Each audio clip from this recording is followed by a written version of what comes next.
Indian's FTR range of water-cooled, DOHCV twin street fighters was a bold move for the firm when it was introduced 2 years ago, and for 2021 all 4 models in the FTR line are getting a set of updates to increase their appeal. Perhaps the most notable update is to the chassis of the road-oriented FTR and its higher-spec FTR-S and FTR-R carbon siblings. All 3 models get new 17 inches front and rear wheels, replacing the previous 19 inches front and 18 inches rear setup, allied to a significantly steeper 25.3 degree steering head angle, down from 26.3 degrees, and 100 mm trail instead of 130 mm. Those changes, along with shorter travel suspension 120 mm at each end instead of 150 mm, should add up to a huge change in the bike's handling characteristics, making for a much more flickable feeling.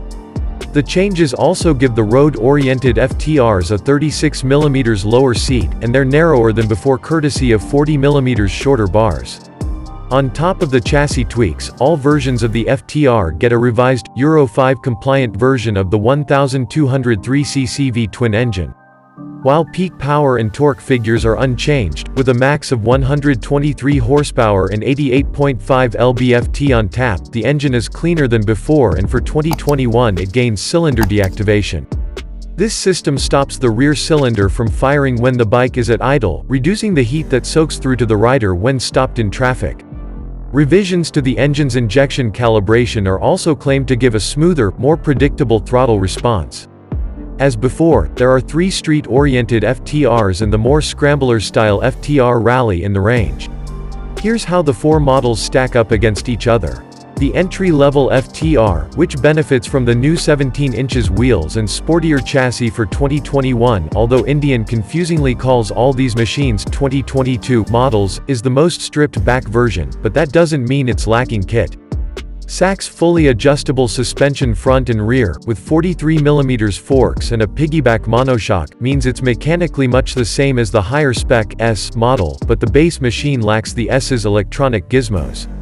That means you get analog clocks instead of a TFT display, and none of the clever riding modes or the cornering abs of the S. Just one paint scheme is on offer, black with red accents, and the base model can also be had in 47 horsepower A2 license compliant form.